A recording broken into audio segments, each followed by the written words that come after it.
An interview is generally a qualitative research technique which involves asking open-ended questions to converse with respondents and collect elicit data about the subject.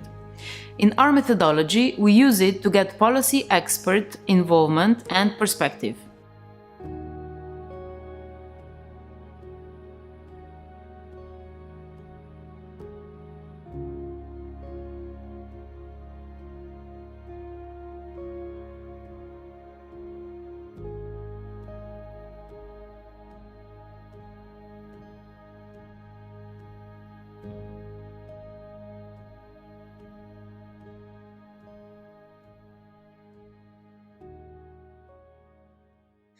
Spremembe poskušamo uvajati na dveh ključnih področjih, ki so pa značilna za vsako organizacijo, ki deluje na področju vzgoje in izobraževanja. Na eni strani so to seveda pedagoški procesi, pa naj se bodo to nove metodologije, metode, didaktični del, torej metodika poučevanja. Na drugi strani pa, in to se nam zdi tudi zelo pomembno, upravno-administrativni procesi, s katerimi so na nek način prepleteni tudi pedagoški, se pravi neko optimizacijo tega in pa na ravni samega vodenja, ki je zaenkrat v šolstvu izrazito vertikalno, torej poskus neke vzpostavitve bistveno večje porazdelitve nalog, pooblastil in seveda tudi odgovornosti, čeprav trenutna zakonodaja je še vedno zelo tradicionalna v tem okviru, je torej ravnatelj kot pedagoški in administrativni vodja tisti, ki ima ključno ultimativno odgovornost, kar seveda ni dobro za samo rast organizacije.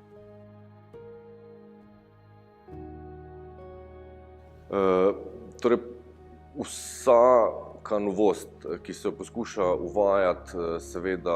poteka vzporedno z tistim ustaljenim, preverjenim procesom in z neko sprotno evalvacijo, pa tudi vključevanjem zunanjih deležnikov, se pravi, da se vzpostavi na eni strani recimo neki intervizijski nivo, se pravi tisto, kar lahko nadzorujemo, evalviramo sami, potem vedno vključevanje nekega supervizijskega nivoja, se pravi tudi z zunanjimi deležniki, zato da nekdo motri to novost od zunaj in ni toliko vpleten vanjo, kot mi, ki jo poskušamo uvajati. In potem po recimo soočenju obeh teh, se pravi notranjega pa zunanjega nadzora, se potem pač pripravljajo neke nove smernice, opuščajo neki stari procesi in uvajajo novi. Smo pa šole, rekel, dosti toge organizacije, kar se tiče uvajanja novosti, tako da morajo biti vsi ti procesi dosti mehki na eni strani, če lahko tako rečem, na drugi strani si pa zanje treba vzemati čas. Torej, tista neočakanost recimo na tem področju ponavadi privede do kontraefektov in včasih, ko vidiš, da kaj ne gre oziroma da deležniki, pa naj se bodo to učitelji, starši ali pa dijaki oziroma tudi mogoče zunanje okolje, zakonodajalec,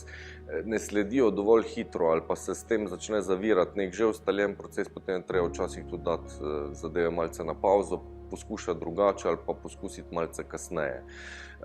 Tako da te nove aktivnosti potekajo vzporedno, velikokrat se jih seli najprej na področje tako imenovanega obšolskega, obogatitvenega in se potem od tam vzpostavi neko prehajanje v prostor oziroma se išče ustrezne projektne možnosti, se pravi, da se določene zadeve v smislu inovacij ali pa nekih strateških partnerstv, sploh tisto, kar se dela v sodelovanju z večjimi organizacijami, dogajajo na tem projektnem nivoju in potem na podlagi rezultatov zaključka projekta prehajajo nazaj v samo šolo in v redni proces.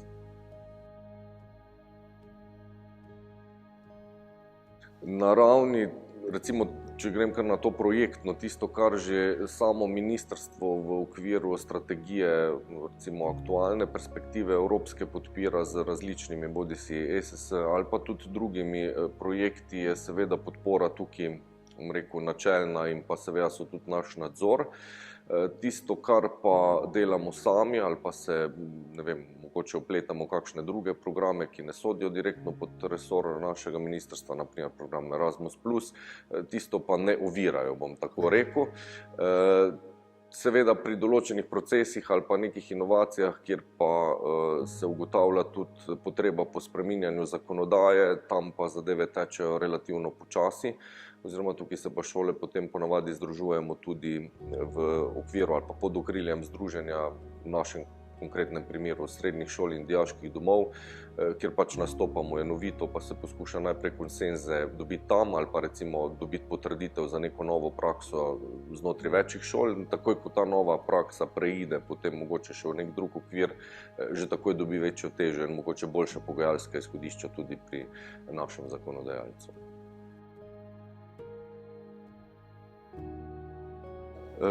Moram reči, da tu na metodološkem delu smo fleksibilni ali pa recimo, da je tudi ta metodološki del ena izmed šibkosti,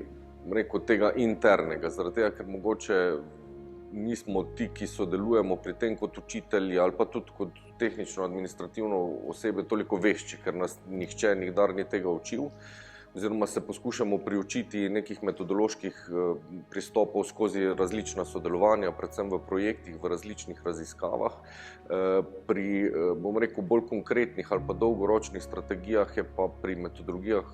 skoraj neko pravilo oziroma, ena dobra stvar, da se oplete pa nekega zunanjega partnerja, ki je na tem področju vešč in močen. Zaradi tega, ker,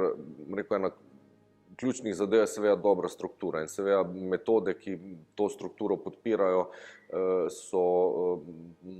skoraj pogoj za to, da mogoče nekaj na koncu tudi uspe.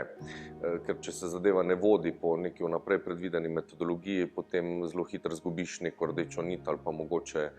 greš v neko smer, ki je popolnoma napačna in ne koristi, samo obremeni mogoče aktualni sistem. Tako da te metodologije so seveda predvidene, tisto, kar lahko naredimo sami, poskušamo začrtati, temu slediti, tam, kjer so pa stvari večje ali pa potrebe drugačne, pa se poskuša sodelovati tukaj z zunanjimi partnerji. Recimo v lanskem letu pri strateškem načrtovanju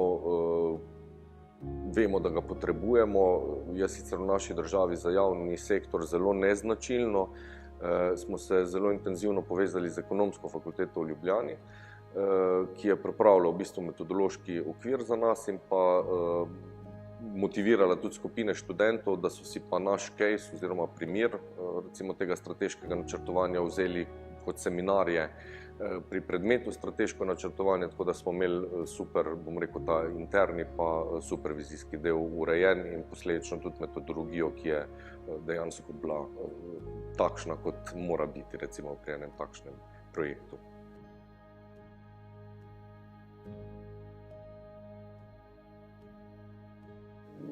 Zelo ključno je, da recimo pri uvajanju novosti najprej pogledamo, če nekaj sploh ni novost, ampak že obstaja.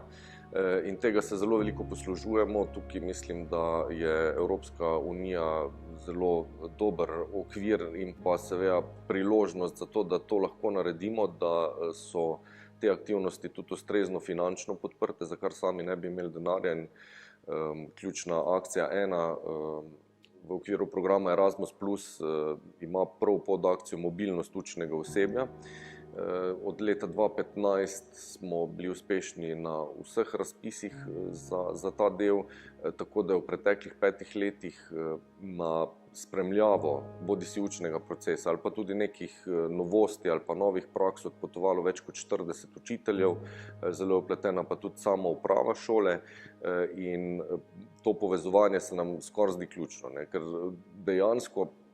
tako zelo iskreno, nobena novost, ki jo vidiš, da bi morala biti del tvoje šole, ni novost, je nekdo že to poskusil ali pa je že to del nekega sistema, ko gre tukaj samo za vprašanje možnosti prenosa pa prilagoditve v naše konkretne okvire, pa naj se bodo to politični, družbeni, finančni, skratka. In sodelovanje z zunanjimi partnerji, tudi tujimi partnerji je tukaj zelo močno.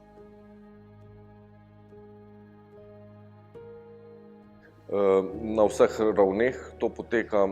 Vsak letni delovni načrt, ki ga pripravimo za šolsko leto, vsebuje cilje, ki so kratkoročni in dolgoročni. Pri kratkoročnih ciljih se nam zdi zelo ključno, da so cilji definirani glede na deležnike, se pravi, da si dijaki postavijo en zelo konkreten cilj, potem učiteljski zbor kot tak, da svet staršev predlaga en cilj, potem še pa en cilj, recimo, ki je vezan pa na ta upravno-administrativni del, se pravi, ki je bolj stvar uprave šole in pri katerem seveda sodelujejo spet vsi ti deležniki, ampak pač kot tisti, ki ga morajo ne nazadnje tudi podpreti. Pri dolgoročnem načrtovanju je pa tukaj en preplet recimo s temi kratkoročnimi cilji oziroma recimo, da nek dolgoročni okvir ali pa ena vizija, ki jo poskušamo postavljati in smo zdaj ravno v procesu oblikovanja nove, to smo začeli lansko leto v okviru enega tima, cel program se je imenoval Skrivnostni otok, vpletli smo ga tudi v en velik ESS projekt, kjer naša šola sodeluje kot šola koordinatorica, gre za projekt Munera, ki je namenjen dodatnim usposabljanjem že zaposlenih. In znotraj tega v bistvu smo iskali možnosti, kako, rekel, da je bila to ena novost, vzpostaviti znotraj šolskega leta nekaj časovnih točk, kjer imamo učitelji čas za pogovore o prihodnosti in ne toliko o tem, kar se dogaja, pa motrenju tega, kar se dogaja, ampak recimo temu vpletati naša močna področja, ki niso nujno vezana na recimo ta pedagoški del, v samo organizacijo in pa delovanje šole. Se pravi, rekel, na eni strani je tukaj zelo močna poanta krepljenja te organizacijske klime, po drugi strani pa seveda odpravljanje strahov, ki nas prežemajo, bodisi kot kolektiv ali pa posameznike. In smo ugotovili, da v preteklosti o tem sploh nismo govorili in tukaj se je šlo zelo natančno analizo in vnaprej določeno metodologijo, po kakšni to delamo. Iz tega se je rodil program obvezne izbirne vsebine za učitelje, ki je razdeljen na ta obvezni del, se pravi neke goste in pa zunanje moderatorje, ki pripravljajo vodene aktivnosti, ki se vežejo na preomenjene cilje, bodisi dolgoročne, bodisi kratkoročne oziroma obojne. Na drugi strani pa izbirni del, kjer pa učiteljski zbor da predlog za različne aktivnosti, ki so lahko na prvi pogled zelo nepovezane recimo z aktualnim šolskim delom, recimo letošnjih izbirnih vsebinah je ena izmed izbirnih vsebin priprava sladic v kozarcu, ki jo izvajamo v sodelovanju s sosednjo srednjo šolo za gostinstvo in turizem, ampak ključ pri teh izbirnih vsebinah je pa to ozaveščanje, da znanje pa učenje ni samo stvar šolskega prostora v tem formalnem smislu, ampak da, kot je že rekel Sokrat, se pametni učijo od vsega in vsakogar. Povprečni samo iz izkušenj, neumni pa že tako vse znajo. Se mi zdi, da ta kontekst ozavestiti pomaga učitelju pri lažjem razumevanju specifike slehernega posameznega dijaka, ki ga ima v razredu in ki mogoče ni na njegovem področju najbolj izstopajoč, ampak vendarle samo ta en ozek segment nekega predmeta še ne pomeni učenja in še ne pomeni znanja. Ampak lahko na podlagi drugih, se pravi tistih močnih področjih motivacije, ki mora biti notranja, zanimanj, bom rekel, preusmeriš ta tok misli ali pa en fokus tudi v tisto, kar mogoče nekoga na prvi pogled ne zanima ali pa kjer se ne počuti dovolj močnega. Tako da časovni okviri se tako tudi malo prepletajo in ta kratkoročnost z dolgoročnostjo gre iz ene dimenzije v drugo, ampak načeloma je mogoče v tem trenutku recimo hotenje ali pa želja po neki skupni viziji tista dolgoročna, ki narekuje potem vse te kratkoročne cilje. Eno je ta intervizijski aspekt, drugo so pa supervizije. Pri tem intervizijskem sodelujejo najrazličnejši timi, pač odvisno od inovacije in od področja. Poskušamo tudi ozaveščati to, kar spet ni del slovenskega šolskega prostora ali pa je mogoče bolj na tej terciarni stopni, se pravi, da uporabnika, v našem primeru je to dijak na eni strani oziroma pri nekih upravno-administrativnih procesih tudi zaposleni, povprašaš o tem. Se pravi, pač neka evalvacija v obliki ankete z različnimi metodologijami, bodisi to spletne ankete, neki vodeni vprašalniki ali pa neke odprte diskusije znotraj razreda, znotraj zbornice, pridobivaš pač neko povratno informacijo. Učitelji zelo veliko povratnih informacij dajamo dijakom, mi smo pa sami, mogoče smo pri njihovi povratni informaciji zelo velikokrat vezani samo na nek konkretni učni izdelek, ne pa na neko mnenje o samem procesu, o samem, pouku, ne nazadnje tudi drugih stvareh, ki se na šoli dogajajo. In tudi tu mislim, da smo v preteklih letih naredili zelo velike korake. Gre tukaj za en dolgoročni cilj, se pravi, da se na eni strani naučimo metodologije enega takega samoevalviranja, po drugi strani pa, da nas ni več strah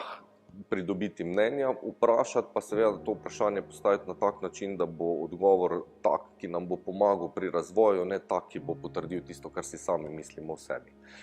Tako da ta intervizijski del več ali manj poteka na ta način in na večjih nivojih, ne vem, strokovni aktivi, učitelj, dijak, uprava, učiteljski zbor med sabo. Ta supervizijski nivo pa vključuje ponovadi zunanje evalvatorje. Zdaj že nekaj let zelo uspešno sodelujemo v eni raziskavi, ki se imenuje Šolski barometer in je vezana na merjenje organizacijske klime, za katero smo se tudi odločili skupaj, da je dejansko pogoj za to, da sploh lahko karkoli novega uvedeš in pa da je to delo, ki ga izvajaš, lahko učinkovito, se pravi pri dobrem počutju vseh teh, ki oblikujemo šolski utrip šole. Po drugi strani recimo organizacije, kot je Ekonomska fakulteta, pa seveda tudi mednarodne raziskave, ki se mogoče bolj usmerjajo v te zelo merljive učne rezultate, bodisi Teams PISA, kjer tudi vsa leta sodelujemo, ali pa ena zelo zanimiva raziskava o učiteljih, pri kateri smo sodelovali in je dala tudi zelo veliko podatkov, s katerimi lahko zdaj določamo v bistvu naše strateške cilje za naprej, bila pa raziskava TALIS. In zdaj samo testiranje teh rezultatov, se pravi validacija,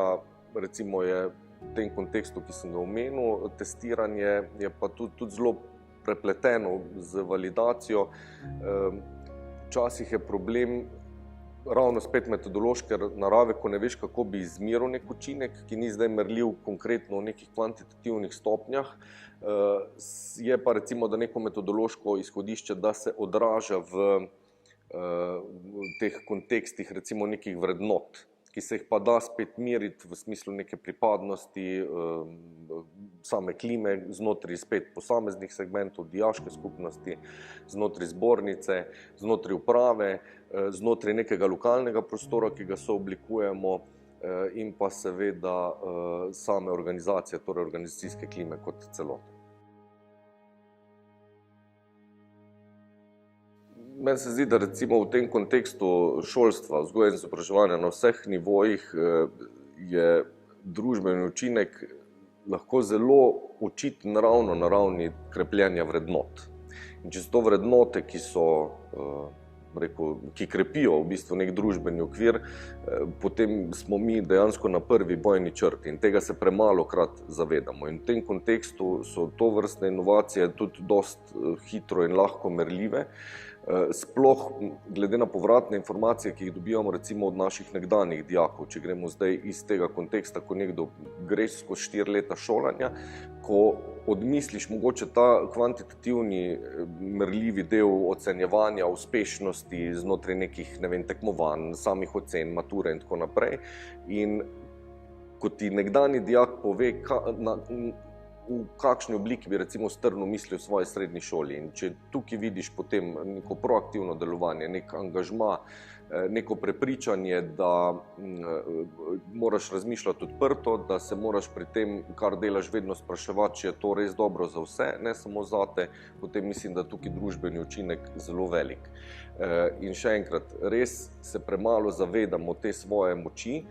zato je velikokrat tudi popolnoma napačno vodimo in sprožamo lahko šole tudi zelo konkreten kontraefekt, ki je pa družbeno popolnoma neproduktiven. Ravno zaradi tega, ker dejansko ne veš, da delaš nekaj narobe, ker pač samo delaš po neki inerciji in s tem lahko, bom rekel, uničiš tudi generacije mladih, ki bodo seveda to uničenje potem v takšnem ali pa drugačnem okviru, zdaj zelo kataklitično govorim, ampak tako je, prenašali nazaj v družbo. In stremljenje po izboljšanju, predvsem pa po omogočanju, rekel zdaj zelo tako splošno, enega ustvarjalnega poligona znotraj začrtanih kurikularnih smernic, ki so seveda pomembne za akademski razvoj posameznika, tu se mi zdi, je največji družbeni učinek. Kajti tudi ta akademski del brez preomenjenih vrednot v bistvu za samo družbo nima pomena. Tu je zelo pomembna spet ta spremljava v bistvu vseh znotraj organizacije. Se pravi, na eni strani omogočanje relativno visoke stopnje avtonomnosti in dijakom, pravi recimo dijaški skupnosti, kot taki, na drugi strani pa učiteljskemu zboru. In seveda strniti recimo gledano čisto pravno ta dijaški glas znotraj dijaške skupnosti potem še v en poseben tim, ki se pri nas imenuje dijaški razvojni tim in je del pedagoškega kolegija, ki pa združuje vse vodje strokovnih aktivov, svetovalno službo, knjižnico, upravo, vodje programov in soočati v bistvu različne poglede pa mnenja. In iz razlik teh pogledov se lahko ugotavlja potem področja, ki so potrebna nekih sprememb. Se pravi, da se poenoti te poglede, ker v tem primeru potem spet delamo vsi tako, da je dobro za vse, če lahko rečem, pa to ne v kontekstu, ne vem, nekega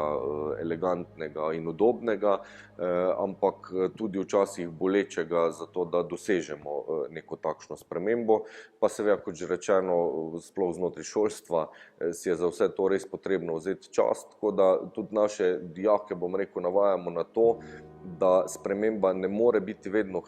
hipna in instant, da je lahko ta zelo slaba v tem kontekstu, ampak da si je zanjo treba vzeti čas in da tudi oni ozavestijo, da delajo pa mogoče za kakšne generacije, ki šele prihajajo in ne zdaj konkretno za svojo generacijo, da pa znajo to ozavestiti in si tudi to šteti v bistvu, rekel, nek osebni portfelj svojih dosežkov. Enako velja seveda tudi za učitelje, ki pa so, rekel, tukaj stalnica, ne, če se nam generacije dijakov menjajo, mi smo tukaj skozi, je pa spet vedno znova mogoče malo razburiti to udobje, da začne človek razmišljati v kontekstu. Včasih nam uspe, da to naredimo sami, včasih pa za to poskrbijo kakšni zunanji dejavniki, kot recimo nedavna epidemija COVID-19, ki nas je kar močno postavila izven cone obdobja v nekaj povsem novega, ne toliko neznanega kot novega, ker mogoče, da smo v teoriji poznali ali pa v nekem manjšem deležu že uporabljali določene metode dela, ki mu zdaj rečemo delo na daljavo, potem pa je to postalo v bistvu, rekel, tisto vse prisotno in vse obsegajoče delo, brez katerega pouk sploh ne bi bil več mogoč.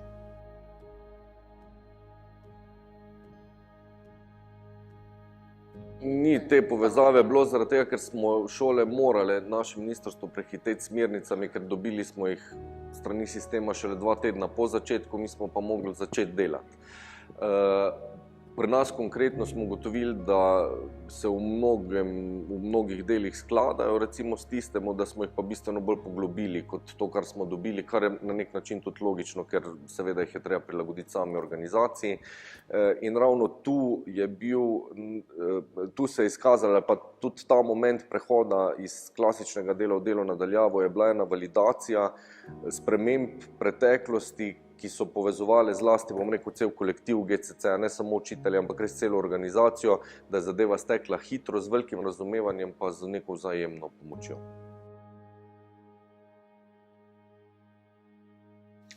Jaz mislim, da ta cilj je zelo pomemben, da je spet treba si pač vzeti ta cilj, bom rekel, v enem splošnem kontekstu in na dolgi rok, ampak na vsak način si želimo, da neka inovacija, ki jo pri nas uvedemo, ali pa nek prevod, ki ga naredimo iz nekega že videnega in iz neke dobre prakse od drugod pri nas, gre naprej. Se pravi, da ne ostane znotraj teh šolskih zidov, ampak se širi tudi naprej in to je spet recimo en kontekst validacije, ki je zelo pomemben in na tak način dejansko se spreminjajo potem tudi politike ali pa neke smernice, če že ne zdaj konkretno politike, pa zakonodaja. In seveda, to je cilj, mora biti cilj.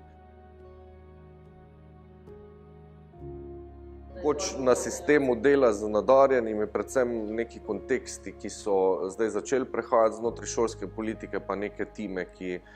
poskušajo pripraviti neke nove zakonodajne okvire, recimo na tem področju ravno dela z nadarjenimi. Pri nas je to ta obogatitveni del obšolskega, pa tudi neki pristopi k delu, ki se ne vežejo potem na neko redno prisotnost pri pouku in tako naprej. Mogoče to ena zadeva, potem pa pri prožnih prehajanjah oblika med šolo in okoljem izbirnost v 2. in 3. letniku, ki je bila do nedavnega omejena samo na nek dodatni tuji jezik, pa je z leti zdaj smo pa dobili tako imenovan interdisciplinarni tematski sklop, to pa je že konkretna sprememba politike in tukaj je recimo naša šola od vsega začetka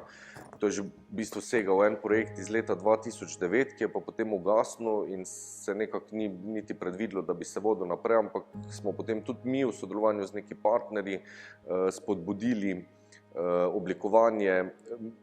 predmetov, ki jih sestavlja več predmetov. Recimo pri nas so to študij okolja, ki se veže predvsem na potrošništvo in se povezujejo psihologija, filozofija, sociologija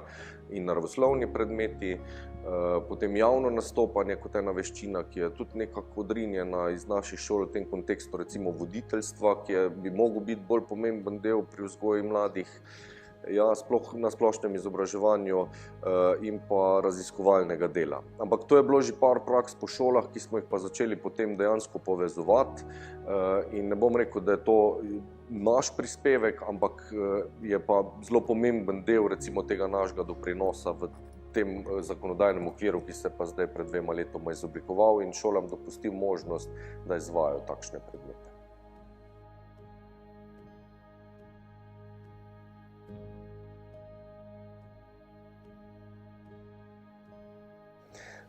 Zelo pomembni so nam tukaj predvsem lokalni akterji, to so tako šole, srednje šole iz Celja, iz regije kot takšne, potem seveda javne inštitucije na občinski ravni, sama Mestna občina Celje, različne nevladne organizacije z področja kulture, športa, podjetništva, raziskovanja, podjetja, ki so zelo pomemben del kariernega razvoja in tukaj je res eno zelo temeljno izhodišče, da šola mora biti del lokalnega okolja na vseh nivojih in mora prispevati svoj družbeno aktivni del tudi v eno lokalno skupnost. Potem seveda mreža, ki jo imamo postavljeno na nacionalni ravni in spet obsega vse te segmente, javno, nevladno, povezovanja z različnimi organizacijami, ki se vežejo bodisi na karierni razvoj, na izmenjavo nekih pedagoških praks, neka sodelovanja pri projektih, recimo en tak zanimivih projektov je Kozjansko jabolko, kjer naši drugošolci v okviru recimo tega učenja trajnostnega razvoja oziroma o pomenu trajnostnega razvoja raziskujejo razvojne možnosti Kozjanskega in tudi tam preživijo vsaj en dan, se pravi zelo konkretnega terenskega dela in potem pripravljajo same projekte na to temo. Pa drug projekt, ki se veže pa izrazito na Celje, pa Celje mesto moje mladosti, kjer pa prvim letnikom omogočamo na nek način spoznavanje novega okolja, glede na to, da je Celje regijski izobraževalni center, po drugi strani pa spet motrenje nekega zunanjega o tem, kaj bi se dalo v mestu spremeniti. Umetniška gimnazija zelo močno posega v ta, bom rekel, malce bolj v navednicah aktivistični del, sploh s Centrom sodobnih umetnosti Celje, kjer poskušamo določene probleme prevajati tudi v govorico umetnosti in dijakom omogočiti, da javno in glasno recimo povejo, da raziskujejo tudi neke probleme, ki se vežejo bodisi na sam prostor, oblikovanje prostora in pa seveda tudi oblikovanje politik, ne samo mladinskih, tudi širših. Potem je pa ta mednarodni nivo, kjer smo pa zelo aktivni člani različnih mrež, tako torej šola je Evropska točka za nadarjene dijake, ki deluje v okviru mreže za nadarjene pod okriljem Evropske komisije, mreže UNESCO, se nam zdi zelo pomembno sploh v tem kontekstu trajnostnega razvoja, pa tudi nekega dialoga za mir in pa medkulturni dialog. Pa recimo zelo zanimiv program, ki je postal en bistven del šole, mednarodno priznanje za mlade. Program, ki na 4 ravneh, na prostovoljstvu, na veščinah, na rekreaciji in športu in pa na pustolovskih odpravah, rekel, mlade krepi v teh širokih kompetenčnih okvirih. Pa potem recimo v tem ekološkem smislu znotraj mreže ekošol, šolskih ekovrtov. Skratka, tu poskušamo predvsem ustvarjati nek dialog, sprejema dobre prakse, pa naše dobre prakse posredovati tudi v svet in pa ena zelo široka mreža partnerskih šol, s katerimi sodelujemo v okviru programa Erasmus in pa norveških finančnih mehanizmov.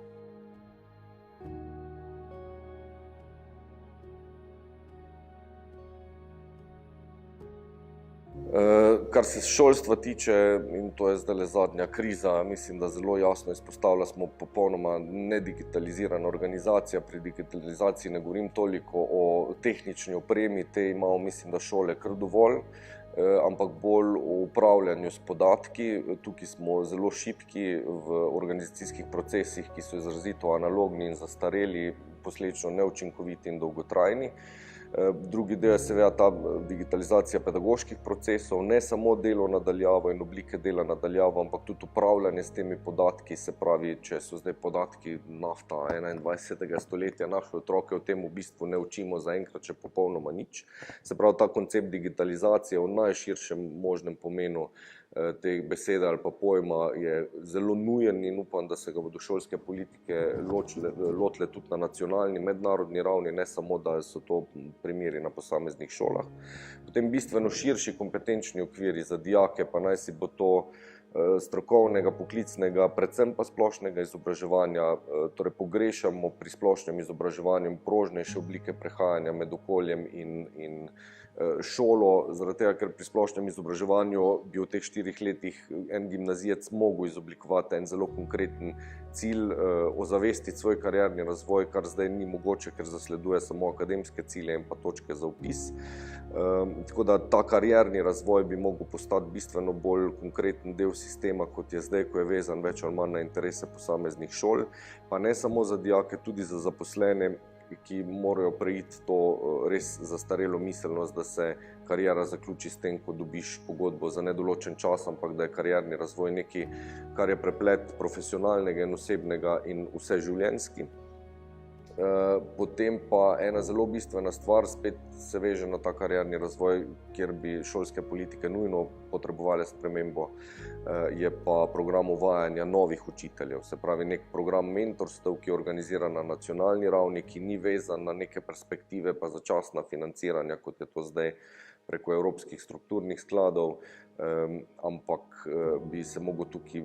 bistveno bolj poudariti ta medgeneracijski dialog, ki ga v šolah znotraj zbornic velikokrat ni oziroma ga je premalo, tako da se starejša generacija učiteljev velikokrat počuti odrinjeno na rob, mlajša generacija pa niti ne vidi razloga, zakaj bi od starejše črpala neke določene izkušnje, in to bi morali urediti v okviru politik za prihodnost slovenskega šolstva.